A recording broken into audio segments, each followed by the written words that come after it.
সচিবালয়ে আজও কর্মকর্তা কর্মচারীদের বিক্ষোভ। 2 দিনে কলম বিরতিতে 25 ক্যাডার, মাঠ পর্যায়ে আন্দোলনে সহকারী শিক্ষকরা। স্কুলে 9টা বাজে আসছি, স্যার ম্যাডামরা ক্লাস লয় না। ন্যায্যতার দাবি নিয়ে লড়াই করে যাচ্ছি। প্রাথমিক বিদ্যালয়ের শিক্ষকদের আসলে এইরকম একটা গ্রেডে রাখাটা এটা আসলেই সন্তোষজনক নয়। মৃত্যুদণ্ড থেকে খালাস পেলেন জামায়াত নেতা এটিএম আজহার। বিচারের নামে হয়েছিল অবিচার, পর্যবেক্ষণ সর্বোচ্চ আদালতের। এই রায়ের মাধ্যমে সিন্ডিকেটেড ইনজাস্টিসের অবসান হয়েছে। আমরা এটাও মনে করি এই রায় ঘোষণার মধ্য দিয়ে বাংলাদেশের আদালতের মর্যাদা সমুন্নত হয়েছে। তারেক রহমানকে ঘিরে ষড়যন্ত্র চলমান, অভিযোগ বিএনপি নেতাদের। বললেন, তফসিল ঘোষণা হলেই দেশে ফিরবেন, প্রত্যাবর্তনে উপযুক্ত সময়ের অপেক্ষা। বিএনপিকে এত প্রেশারের মধ্যেও ভাঙতে পারেন। তার নেতৃত্বে পুরো আন্দোলন সংগঠিত হচ্ছে পুরো দেশব্যাপী। তারেক রহমানই এই আগামী নির্বাচনে দলকে নেতৃত্ব দিবেন বলে আমরা সবাই আশা করি। আনুমানিক $20 বিলিয়ন পাচার হয়েছে বিগত আমলে, বললেন গভর্নর। ফিরিয়ে আনতে লেগে যেতে পারে 3 থেকে 5 বছর। এবার কুড়িগ্রাম ও সাতক্ষীরা সীমান্ত দিয়ে অর্ধশত মানুষকে পুষিন। ভারতকে যথাযথ প্রক্রিয়া অনুসরণের আহ্বান স্বরাষ্ট্র উপদেষ্টার।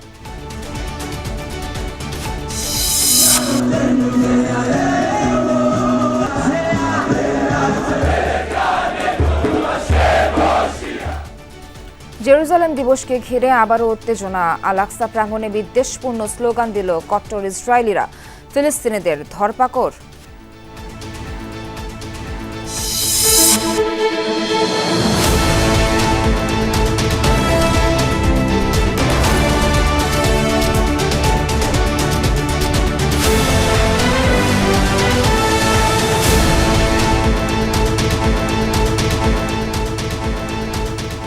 স্বাগত সবাইকে, আমন্ত্রণ দুপুরে বাংলাদেশে। আপনাদের সঙ্গে আছি আমি নাবিলা সোহার। আজও সরকারি চাকরি সংশোধন অধ্যাদেশ 2025 বাতিলের দাবিতে সচিবালয়ে বিক্ষোভ করছেন কর্মকর্তা কর্মচারীরা। সকাল থেকে সচিবালয়ে কর্মবিরতি দিয়ে মিছিল করছেন তারা। তবে নির্দেশনা অনুযায়ী আজ দর্শনার্থী প্রবেশ বন্ধ রয়েছে, এমনকি সাংবাদিকদেরও প্রবেশ করতে দেওয়া হয়নি। সচিবালয়ে বাড়তি নিরাপত্তা জোরদার করেছে আইনশৃঙ্খলা বাহিনী, মোতায়েন আছে বিজিবি, সোয়াট, এপিবিএন। গেল কয়েকদিন ধরেই চলছে আন্দোলন। সোমবারও বাংলাদেশ সচিবালয় কর্মকর্তা কর্মচারী ঐক্য ফোরামের ব্যানারে পালিত হয় বিক্ষোভ কর্মসূচি। সরকারি চাকরি সংশোধন অধ্যাদেশ বাতিলের দাবিতে সচিবালয়ে বিক্ষোভ কর্মসূচি চলছে। এদিকে সচিবালয়ের বাইরে জুলাই মঞ্চের ব্যানারে কর্মচারীদের বিক্ষোভের প্রতিবাদ জানানো হয়। আমাদের মূল দাবি কিন্তু ওইটাই ছিল যে আওয়ামী দোসরদের শীর্ষ পদ থেকে অপসারণ করতে হবে। তারপর আরেকটা নতুন এখন যেটা শুরু হয়েছে সেটা হলো এই কালো আইন। আপনারা জানেন যে এই আইনে যে কেউকে সরকার যে কোনো কর্মকর্তা কর্মচারীকে বিনা নোটিশে, বিনা শোকজে চাকরিচ্যুত করতে পারবে। এটা তো হইতে পারে না, এটা তো কোনো সভ্য জাতির কোনো আইন হতে পারে না। এ বিষয়ে সবশেষ আপডেট জানাতে সচিবালয় এলাকায় আছেন সহকর্মী আরিফুর রহমান সবুজ। সবুজ, কর্মকর্তা কর্মচারীদের বিক্ষোভ আর কতক্ষণ চলতে পারে, আর এই বিষয়ে তারা সবশেষ কি বলেছে?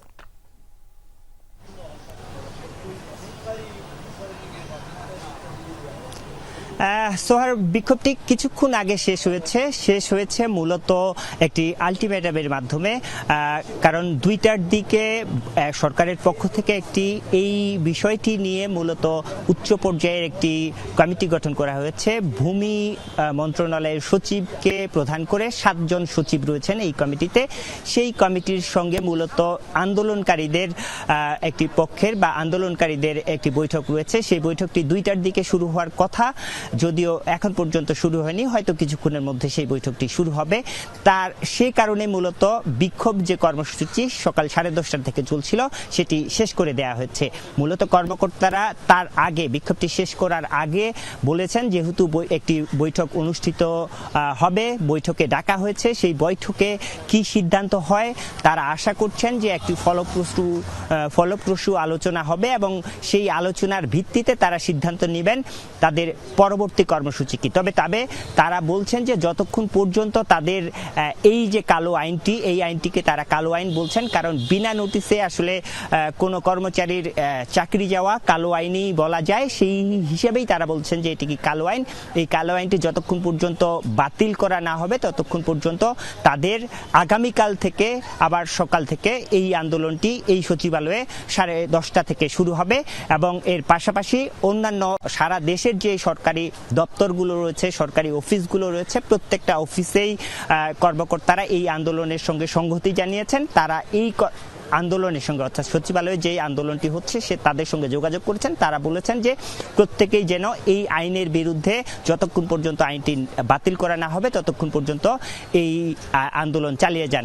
এবং আজকে যে মূলত বৈঠকটি রয়েছে সেই বৈঠকে যদি সিদ্ধান্ত বিপক্ষে যায় তাহলে মূলত তারা বলছেন যে আগামীকাল থেকে কর্মবিরতির কর্মসূচিও তারা ঘোষণা করতে পারেন। এটি বৈঠকের পরেই তারা সিদ্ধান্ত নেবেন। তার আগে আরেকটি তারা অনুরোধ জানিয়েছেন, যেহেতু প্রধানমন্ত্রী জাপান সফরে যাবেন, জাপান সফরের আগে তিনি যেন এই বিষয়টি নিয়ে মূলত একটি সুষ্ঠু সমাধান বা সুরাহা করে যান, সেই অনুরোধটি মূলত প্রধান উপদেষ্টার প্রতি এই কর্মচারীদের পক্ষ থেকে রাখা হয়েছে। সবুজ বিস্তারিত জানাচ্ছিলেন, অসংখ্য ধন্যবাদ আপনাকে। আন্তঃক্যাডার বৈষম্য নিরসন সহ বিভিন্ন দাবিতে কলম বিরতি কর্মসূচি পালন করেছেন সিভিল সার্ভিসের 25 ক্যাডারের কর্মকর্তারা।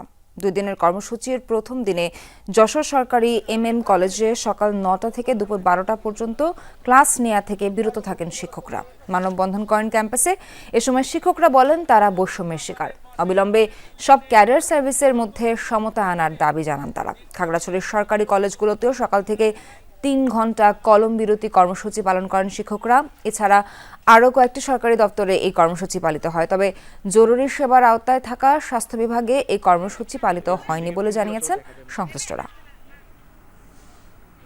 25 ক্যাডারের অনেক কর্মকর্তার প্রতি এই বৈষম্যমূলক আচরণ করাতে আমরা এই বিভাগীয় মামলা এবং সাময়িক বরখাস্ত আমরা প্রত্যাহারের জন্য আমরা 2 দিন ব্যাপী কর্মবিরতি ঘোষণা করেছি। প্রশাসন ক্যাডার এই ধরনের অন্যায় করলে তাদের বিরুদ্ধে কোনো ব্যবস্থা নেই। ক্যাডারের কোনো বৈষম্য থাকবে না। যে 26টা ক্যাডার আছে প্রত্যেকটা ক্যাডারই তার মান মর্যাদা নিয়ে তার তাদের নিজস্ব কর্মপরিধি নিয়ে তারা কাজ করবে। চাকরির শুরুতে 11তম বেতন গ্রেড নির্ধারণ সহ 3 দফা দাবিতে বিভিন্ন জেলায় দ্বিতীয় দিনের মতো কর্মবিরতি পালন করছেন সরকারি প্রাথমিক বিদ্যালয়ের সহকারী শিক্ষকরা। এই কর্মসূচি ঘিরে স্কুল ভেদে ভিন্ন ভিন্ন চিত্র দেখা গেছে। কোথাও পাঠদান বন্ধ, কোথাও আবার ক্লাস নিচ্ছেন শিক্ষকরা। সিলেট, ময়মনসিংহ, রাজশাহী, রাজবাড়ী, ভোলা, লক্ষ্মীপুর সহ অনেক জেলায় স্কুলে শিক্ষার্থীরা উপস্থিত হলেও পাঠদান থেকে বিরত থাকেন শিক্ষকরা। বিদ্যালয়ে এসে ফিরে যায় অনেক ছাত্রছাত্রী। পাঠদান কার্যক্রম বন্ধ থাকায় উদ্বেগ জানিয়েছেন অভিভাবকরা। এদিকে বরিশাল, রংপুর, চট্টগ্রাম, পটুয়াখালী, সুনামগঞ্জ সহ অনেক জেলায় কর্মবিরতি কর্মসূচি পালিত হচ্ছে না বলে জানিয়েছেন শিক্ষকরা। কিছু জেলা ঘুরে দেখা গেছে কোথাও ক্লাস বন্ধ, আবার কোথাও পাঠদান চলছে। 3 দফা দাবিতে গত 5 মে থেকে বিভিন্ন সময়সীমায় কর্মবিরতি পালন করে আসছিলেন শিক্ষকরা। প্রাথমিক সহকারী শিক্ষক সংগঠন ঐক্য পরিষদ সোমবার থেকে লাগাতার কর্মবিরতির ঘোষণা দেয়। স্কুলে 9টা বাজে আসছি, স্যার ম্যাডামরা ক্লাস লয় না, আমরা বসে রয়েছি। এই কর্মবিরতির ফলে শিশুদের পড়াশোনার ক্ষতি হচ্ছে। ন্যায্যতার দাবি নিয়ে লড়াই করে যাচ্ছি। তারই ধারাবাহিকতায় আমরা প্রথমে 1 ঘন্টা কর্মবিরতি পালন করেছি, তারপরে 2 ঘন্টা, তারপরে অর্ধ দিবস, গতকাল থেকে আমরা পূর্ণ দিবস কর্মবিরতিতে আছি। নিয়মিত ক্লাস হচ্ছে, গতকালকেও ক্লাস হয়েছে, আজকেও ক্লাস হচ্ছে।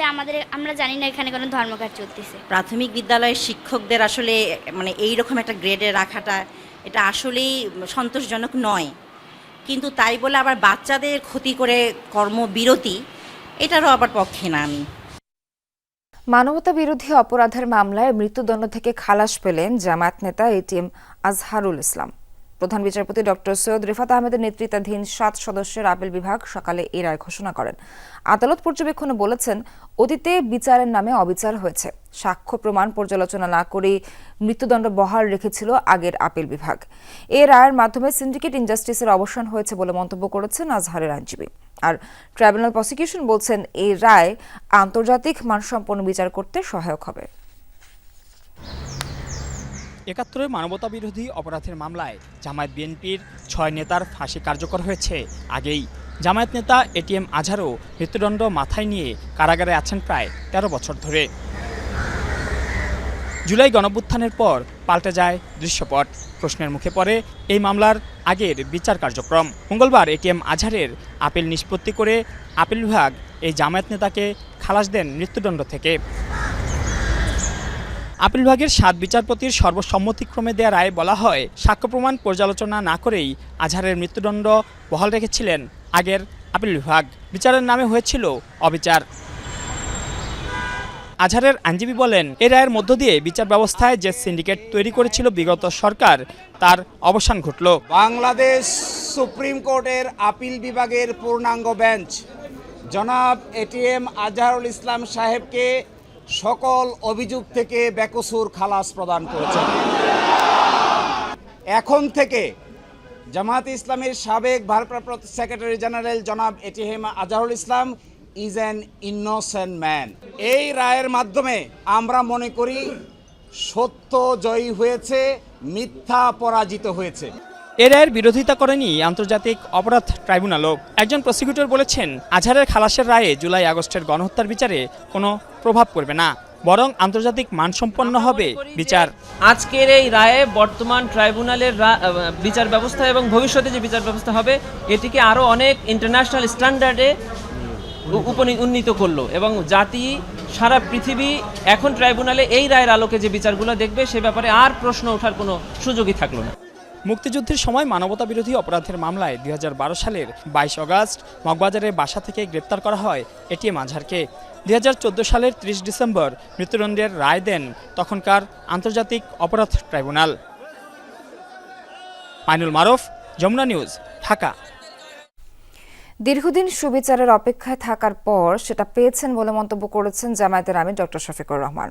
মিথ্যা সাক্ষ্যের মাধ্যমে জামায়াত নেতাদের এতদিন জুডিশিয়াল কিলিং করা হয়েছে বলে মন্তব্য করেন তিনি। জামায়াত নেতা এটিএম আজহারের খালাসের রায়ের পর পূর্ব নির্ধারিত সংবাদ সম্মেলনে এসব কথা বলেন তিনি। মানুষ আমরা কেউ ভুলের ঊর্ধ্বে না, দল হিসাবে আমরা দাবি করি না যে আমরা ভুলের ঊর্ধ্বে। এই সংগঠনের প্রতিটি কর্মী, সহকর্মী কিংবা দলের দ্বারা যে যেখানে ক্ষতিগ্রস্ত হয়েছে, কষ্ট পেয়েছে, সবার কাছে কোনো শর্ত নাই, বিনা শর্তে নামছে। আপনারা আমাদেরকে ক্ষমা করে দেবেন। এদিকে এটিএম আজহারুল ইসলামের আলোচিত এ রায় নিয়ে সামাজিক যোগাযোগ মাধ্যম ফেসবুকে নিজের ভেরিফাইড পেজে একটি পোস্ট দিয়েছেন অন্তর্বর্তী সরকারের আইন, বিচার ও সংসদ বিষয়ক উপদেষ্টা অধ্যাপক ডক্টর আসিফ নজরুল। ওই পোস্টে তিনি বলেন, নির্দোষ প্রমাণ হওয়ায় মুক্তিযুদ্ধকালের মানবতা বিরোধী অপরাধের মামলায় মৃত্যুদণ্ডাদেশ থেকে খালাস পেয়েছেন জামায়াত নেতা এটিএম আজহারুল ইসলাম। দণ্ডাদেশের বিরুদ্ধে তার করা রিভিউ সর্বসম্মতিতে মঞ্জুর করেছেন প্রধান বিচারপতির নেতৃত্বাধীন সুপ্রিম কোর্টের আপিল বিভাগ। আজহারুলকে মৃত্যুদণ্ড দিয়ে আন্তর্জাতিক অপরাধ ট্রাইব্যুনালের রায় এবং মৃত্যুদণ্ড বহাল রেখে এর আগে আপিল বিভাগের দেয়া রায় বাতিল ঘোষণা করা হয়েছে আজকের রায়। আসিফ নজরুল বলেন, এই ন্যায় বিচার প্রতিষ্ঠিত হওয়ার সুযোগ সৃষ্টির কৃতিত্ব জুলাই গণ আন্দোলনের অকুতোভয় নেতৃত্বের। এই সুযোগকে রক্ষা করার দায়িত্ব এখন আমাদের সবার। তারেক রহমানকে ঘিরে নানা ষড়যন্ত্র আছে। দেশের সার্বিক পরিস্থিতি বিবেচনায় আছে নিরাপত্তাহীনতাও। উপযুক্ত পরিবেশ তৈরি হলেই দেশে ফিরবেন বিএনপির ভারপ্রাপ্ত চেয়ারম্যান। এসব কথা জানিয়েছেন বিএনপির স্থায়ী কমিটির 2 সদস্য আমির খসরু মাহমুদ চৌধুরী ও হাফিজ উদ্দিন আহমেদ। শীর্ষ নেতাদের আশা, নির্বাচনের তফসিল ঘোষণা হলেই দেশে ফিরবেন তিনি। আর কেন্দ্র ও তৃণমূলের নেতাকর্মীদের অপেক্ষা দীর্ঘদিন পর তারেক রহমানের স্বদেশ প্রত্যাবর্তনের। সাইফুদ্দিন রবিন জানাচ্ছেন বাকিটা। অনির্দিষ্টকালের জন্য সমর্থন অব্যাহত রাখা যৌক্তিক নয়। চেয়ারপারসন খালেদা জিয়া 2018 সালে কারাবন্দী হবার পর থেকেই বিএনপির সম্পূর্ণ নেতৃত্বে দলের ভারপ্রাপ্ত চেয়ারম্যান তারেক রহমান। তখন থেকে দলকে সাংগঠনিকভাবে শক্তিশালী করতে যুক্তরাজ্য থেকেই কেন্দ্র আর তৃণমূলের মূল সমন্বয়কের দায়িত্ব নেন তিনি।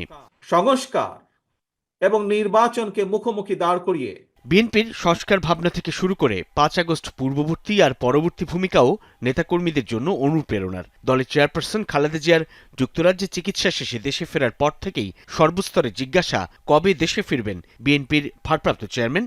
বাংলাদেশ জাতীয়তাবাদী দল এবং অঙ্গ সংগঠনের নেতাকর্মীরা তো চায় বটে, এবং বাংলাদেশের আপামর জনসাধারণ চায় জনাব তারেক রহমান দেশে ফিরে আসুক।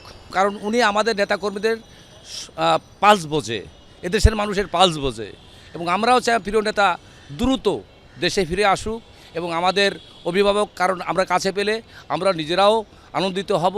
দলের নীতি নির্ধারকরা বলছেন, দূরে থেকেও সাংগঠনিকভাবে কিংবা যে কোনো সিদ্ধান্ত গ্রহণে তারেক রহমান অনেক বেশি উপস্থিত, কিন্তু তার দেশে ফেরার মতো পরিবেশ এখনো তৈরি হয়নি। বিএনপিকে এত প্রেশারের মধ্যেও ভাঙতে পারেনি। তার নেতৃত্বে পুরো আন্দোলন সংগঠিত হচ্ছে পুরো দেশব্যাপী, মানে যে কোনো সময় সিদ্ধান্ত নিয়ে চলে আসবেন, এবং সেই পরিবেশও আমরা চেষ্টা করছি দেশে সেই ধরনের পরিবেশ সৃষ্টি হওয়ার প্রয়োজন আছে। অনেকেই তো নিরাপত্তাহীনতায় ভুগছে এখন, আইন শৃঙ্খলার অবস্থা খারাপ, আমরা ব্যবসায়ীরা ইনসিকিউর ফিল করতেছে, তারপরে আপনার বিভিন্নভাবে মানুষ সিদ্ধান্তহীনতায় ভুগছে, কারণ তারা সামনে কিছু দেখতে পাচ্ছে না। তো দলের এই সিনিয়র নেতার মতে, আগামী জাতীয় নির্বাচনের তফসিল ঘোষণা হলেই দেশে ফিরবেন ভারপ্রাপ্ত চেয়ারম্যান। নানা রকম অসুবিধার কারণে তাকে ঘিরে নানা রকম ষড়যন্ত্র রচিত হয়, সুতরাং তিনি হয়তো অবশ্য নির্বাচনে তফসিল ঘোষণা হলে তিনি আসবেন বলে আমি মনে করি, এবং এই নির্বাচনে তিনি অংশগ্রহণ করবেন বলে আমরা আশা করি। জনাব তারেক রহমানই এই আগামী নির্বাচনে দলকে নেতৃত্ব দিবেন বলে আমরা সবাই আশা করি, এবং তার উপস্থিতি আমাদের সবাইকে অনুপ্রাণিত করবে। আইনজীবীরা জানান, তারেক রহমানের দেশে ফেরায় মামলা কোনো বাধা নয়। ইতোমধ্যেই সাজাপ্রাপ্ত প্রায় সকল মামলাতেই জামিন মিলেছে তার। এখন কেবল উপযুক্ত সময়ের অপেক্ষা। দীর্ঘ প্রায় 17 বছর পর বিএনপির ভারপ্রাপ্ত চেয়ারম্যান তারেক রহমানের স্বদেশ প্রত্যাবর্তনের। কোনো স্বৈরাচারী দমিয়ে রাখতে পারে না।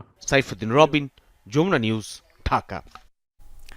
1000টা সংস্কার করেও কোনো লাভ হবে না যদি বাংলাদেশের রাজনৈতিক সংস্কৃতি পরিবর্তন না হয়, এমন মন্তব্য করেছেন বিএনপির স্থায়ী কমিটির সদস্য আমির খসরু মাহমুদ চৌধুরী। দুপুরে প্রেস ক্লাবে এক আলোচনা সভায় একথা বলেন তিনি। ভিন্নমত হবে, কিন্তু ভিন্নমত হলেও অন্যমত থেকে আমি সম্মান করতে তো অসুবিধা নেই, অন্যমতের প্রতি সহনশীল হতে তো আমার কোনো অসুবিধা নেই।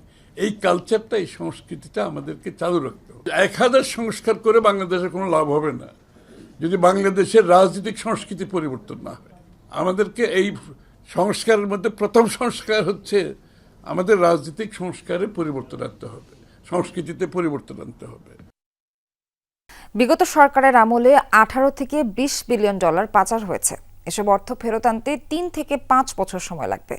দুপুরে সংবাদ সম্মেলনে এই তথ্য জানিয়েছেন বাংলাদেশ ব্যাংকের governor doctor Ahsan H Mansur. বলেন, বিদেশে থাকা সম্পদ জব্দ করার কাজ এগিয়ে যাচ্ছে, এরই মধ্যে যুক্তরাজ্যের সম্পদ জব্দ করা হয়েছে।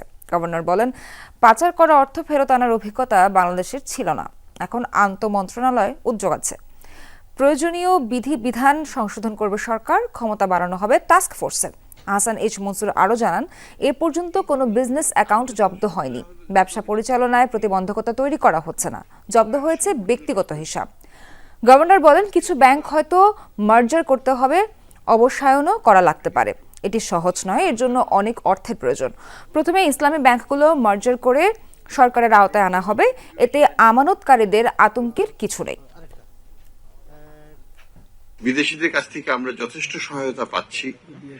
আমরা যদি নিজেদের কাজটা আরো একটু ভালো করতে পারতাম তাহলে আরো স্টেপ আপ করতে পারবো আমরা। অবশ্যই আমরা যে রেজাল্ট পাইনি তা নয়, টাকা ফেরত আসার ঘটনা আমরা সবসময় বলেছি যে 3-4-5 বছর লাগবে, এটা নিয়ে কোনো ইফ অ্যান্ড বাট থাকার কথা নয়। অন্তর্বর্তীকালীন সরকারের সময়কালে আমাদের লক্ষ্য হচ্ছে ম্যাক্সিমাম অ্যাসেট ফ্রিজে যাওয়া এবং ম্যাক্সিমাম প্রেশার ক্রিয়েট করে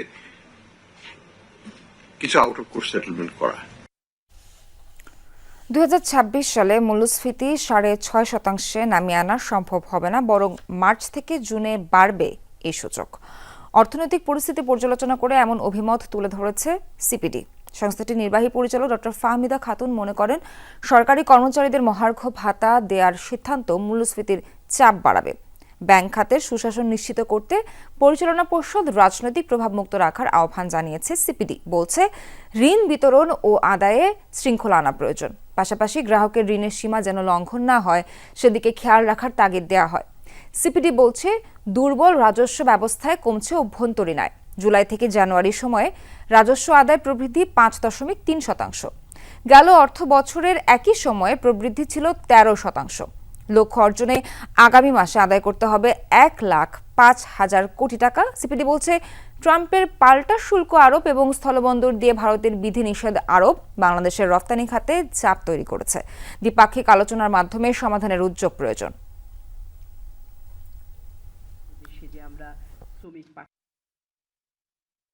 সরকারি কর্মচারীদের জন্য যে বিদ্যমান 5% বিশেষ প্রণোদনা বাতিল, সেটা বাতিল করে ডিয়ারলেস অ্যালাউন্সটা চালুর পরিকল্পনা করা হয়েছে, যেটার জন্য অতিরিক্ত 7,000 কোটি টাকা ব্যয় হবে।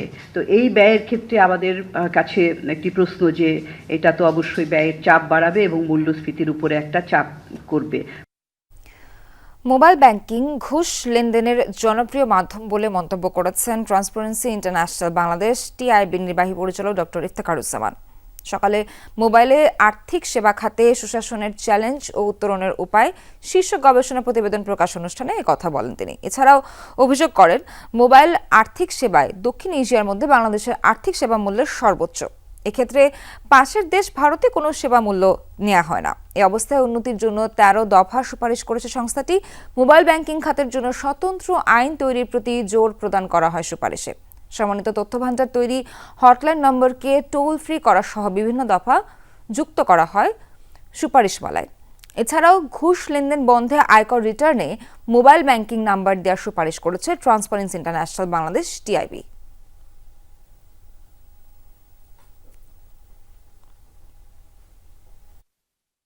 আয়করের যে বাধ্যতামূলকভাবে সাবমিট করার কথা রিটার্নের অংশ হিসেবে, সেটাকে অন্তর্ভুক্ত করা হলে এই ক্ষেত্রে কর ফাঁকের যে বিষয়টা এবং ঘুষ লেনদেনের বিষয়টা কিন্তু তখন চিহ্নিত করা যাবে। ঘুষ লেনদেনটাতে হচ্ছে যে যেটা বৈধ আয়ের সাথে অসামঞ্জস্যপূর্ণ লেনদেন। কুড়িগ্রাম ও সাতক্ষীরা সীমান্ত দিয়ে ফের পুশিনের ঘটনা ঘটেছে। অর্ধশত মানুষকে সীমান্তের এপারে ঠেলে দিয়েছে বিএসএফ। কুড়িগ্রামের রৌমারীর বড়াইবাড়ি সীমান্তে দেখা দিয়েছে উত্তেজনা। বিজিবি জানায়, বড়াইবাড়ি সীমান্ত দিয়ে ভোরের দিকে 14 জনকে পুশিনের চেষ্টা করে বিএসএফ। এ সময় বাধা দেয় বিজিবি। বর্তমানে 14 নারী পুরুষ সীমান্তের শূন্যরেখা অবস্থান করছে। প্রাথমিকভাবে জানা গেছে তারা ভারতের নাগরিক, তবে বিষয়টি নিশ্চিত করেনি বিজিবি। পতাকা বৈঠকের আহ্বান জানানো হলেও বিএসএফ সাড়া দেয়নি বলেও জানায় বর্ডার গার্ড বাংলাদেশ। এদিকে স্থানীয়রা জানায়, পুশিন চেষ্টার সময় কয়েক রাউন্ড গুলি ও সাউন্ড গ্রেনেড ছুড়েছে ভারতীয় সীমান্তরক্ষী বাহিনী। যদিও বিজিবি জানিয়েছে গুলি ছোড়ার কোনো ঘটনা ঘটেনি, তবে বিএসএফ সাউন্ড গ্রেনেড নিক্ষেপ করে। এছাড়া কুড়িগ্রামের বিভিন্ন সীমান্ত দিয়ে 23 থেকে 24 জনকে পুশিন করা হয়েছে বলেও জানিয়েছে বিজিবি।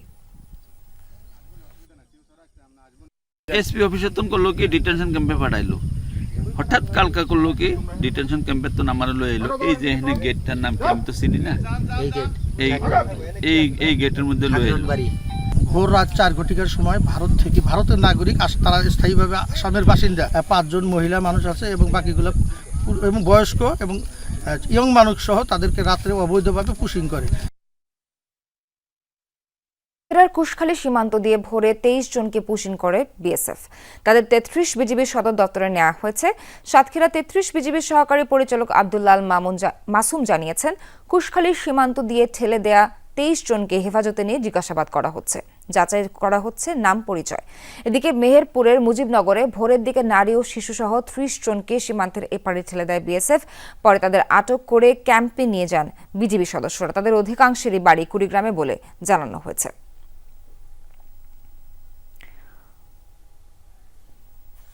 সীমান্তে পুশিনের প্রতিবাদ জানানোর পাশাপাশি ভারত সরকারকে যথাযথ প্রক্রিয়ায় বাংলাদেশি নাগরিকদের ফেরত পাঠানোর আহ্বান জানানো হয়েছে, এমনটা জানিয়েছেন স্বরাষ্ট্র উপদেষ্টা অবসরপ্রাপ্ত লেফটেন্যান্ট জেনারেল জাহাঙ্গীর আলম চৌধুরী। সকালে রাজশাহী কারা প্রশিক্ষণ কেন্দ্রের 14তম ডেপুটি জেলার ও নারী কারীরক্ষীদের বুনিয়াদী প্রশিক্ষণ কোর্সের সমাপনী কুচকাওয়াজ অনুষ্ঠানে যোগ দেন তিনি। এ সময় স্বরাষ্ট্র উপদেষ্টা আরও বলেন, সীমান্তে নিরাপত্তার কোনো ঘাটতি নেই, সশস্ত্র বাহিনী যে কোনো পরিস্থিতি মোকাবেলায় প্রস্তুত। অনুষ্ঠানে কারারক্ষীদের বুনিয়াদী কোর্সের প্রশংসা করে স্বরাষ্ট্র উপদেষ্টা বলেন, প্রশিক্ষণে অর্জিত পেশাগত জ্ঞান এবং সততার সাথে কাজ করে দেশ ও জাতির কল্যাণে গুরুত্বপূর্ণ ভূমিকা পালন করবেন তারা।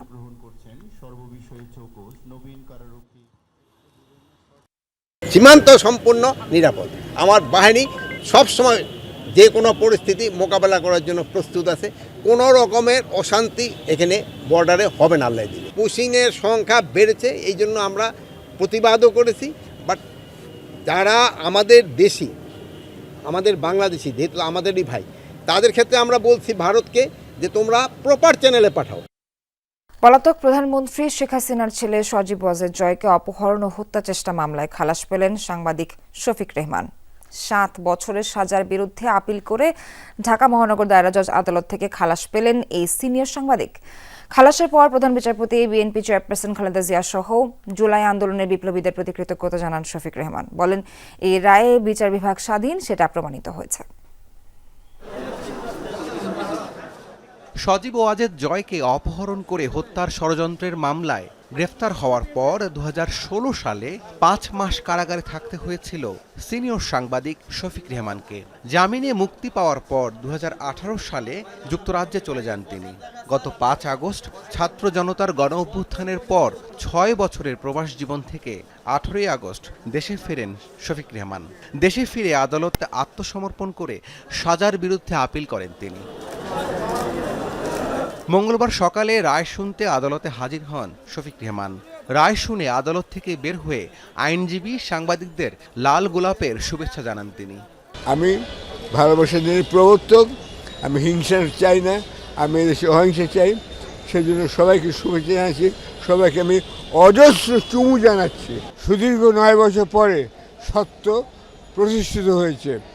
আমি আন্তরিক ধন্যবাদ ও প্রশংসা করছি মাননীয় বিচারপতি বৃন্দকে। তারা এটাও প্রতিষ্ঠা করেছিলেন বা করলেন, এখন বিচার বিভাগ স্বাধীন। তার আইনজীবীরা বলেন, রাজনৈতিক উদ্দেশ্যে মিথ্যা মামলায় সাজা দিয়ে হয়রানি করা হয়েছে। যারা মিথ্যা সাক্ষ্য দিয়েছিলেন তাদের বিরুদ্ধে আইনি ব্যবস্থা নেওয়ার কথা জানান আইনজীবীরা। এই মামলা তদন্তে এই মামলার সাথে সংশ্লিষ্ট যারা মিথ্যা সাক্ষী দিয়েছেন তাদের ব্যাপারে আমি জনাব শফিক রেহমানের সাথে বসে ফৌজদারি এবং দেওয়ানি সহ যত ধরনের আইনি ব্যবস্থা আছে তাদের এই মিথ্যা ষড়যন্ত্রের জন্য আমরা সেভাবেও একটা আইনি প্রক্রিয়ায় যেতে পারি। এই মামলায় আমার দেশ সম্পাদক মাহমুদুর রহমান গত 10 ফেব্রুয়ারি খালাস পেয়েছিলেন। রাব্বি সিদ্দিকী, যমুনা নিউজ, ঢাকা। আসন্ন পবিত্র ঈদুল আজহায় যাত্রাপথে ভোগান্তি কমিয়ে স্বস্তিদায়ক ঈদ যাত্রা নিশ্চিত করতে ঈদের ছুটি আগে বাড়ানোর দাবি জানিয়েছে বাংলাদেশ যাত্রী কল্যাণ সমিতি। সকালে ঢাকা রিপোর্টার্স ইউনিটিতে আয়োজিত এক সংবাদ সম্মেলনে দাবি জানান সংগঠনটির মহাসচিব মোহাম্মদ মোজাম্মেল হক চৌধুরী। বলেন, সরকার আগামী 5 থেকে 14 জুন পর্যন্ত 10 দিনের ঈদের ছুটি ঘোষণা করেছে। তবে ঈদের আগে ছুটি কম থাকায় ঢাকা থেকে একদিনে 1.5 কোটি মানুষকে গ্রামের বাড়ি পাঠানো অসম্ভব। এতে ভয়াবহ যানজট, ভাড়া নৈরাজ্য ও দুর্ঘটনার ঝুঁকি বেড়ে যাবে। তিনি আরো বলেন, গত ঈদুল ফিতরে 4 দিনের ছুটির কারণে মানুষ ধাপে ধাপে বাড়ি যেতে পেরেছিল, ফলে ঈদ যাত্রা ছিল স্বস্তিদায়ক। দুর্ঘটনা ও প্রাণহানিও কমেছিল আগের তুলনায়। সেই অভিজ্ঞতা কাজে লাগিয়ে আসন্ন ঈদে 3 ও 4 জুন 2 দিন ছুটি ঘোষণা করার আহ্বান জানান তিনি। সংগঠনটির পর্যবেক্ষণ, এবার ঈদে প্রায় 1,40,00,000 মানুষ দেশের বিভিন্ন জেলায় যাতায়াত করবে।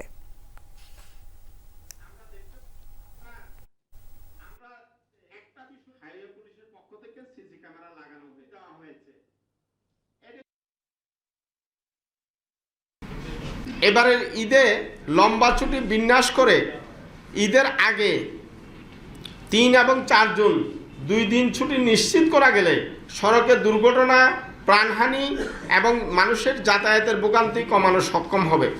বাংলাদেশ যাত্রী কল্যাণ সমিতি মনে করে মোট 1,40,00,000 থেকে প্রায় 1.5 কোটি মানুষ দেশের বিভিন্ন জেলায় যাতায়াত করতে পারেন।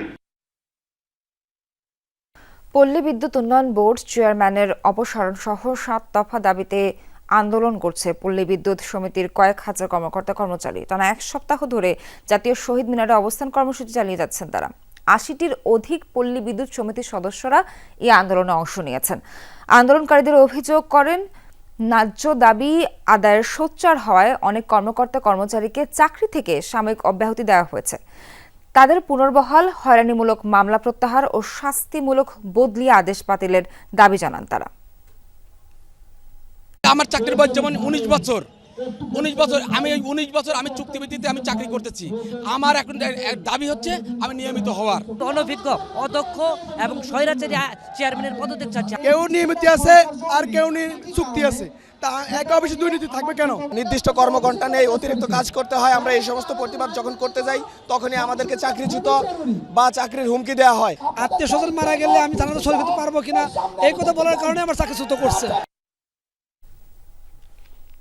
মিরপুরে প্রকাশ্যে গুলি করে এক ব্যবসায়ীর 22 লাখ টাকা ছিনিয়ে নিয়েছে দুর্বৃত্তরা। আজ সকাল 10টার দিকে ঘটনা ঘটে। এ ঘটনায় এক ব্যক্তি গুরুতর আহত হলে তাকে শহীদ সোহরাওয়ার্দী মেডিকেল কলেজ হাসপাতালে ভর্তি করা হয়। পরে মিরপুর বিভাগের সহকারী উপপুলিশ কমিশনার সহ অন্যান্য আইনশৃঙ্খলা পরিস্থিতির সদস্যরা ঘটনাস্থলে উপস্থিত হন। মিরপুর বিভাগের ডিসি মোহাম্মদ মাকসুদুর রহমান জানান, ঘটনা তদন্ত করে দেখা হচ্ছে, জড়িতদের শীঘ্রই আইনের আওতায় আনা হবে। কারা জড়িত সিসিটিভির ফুটেজ খতিয়ে দেখে ব্যবস্থা নেওয়া হবে। যাকে হামলা করে টাকা ছিনিয়ে নেওয়া হয়েছে সে নিরাপদ আছে বলেও জানান তিনি।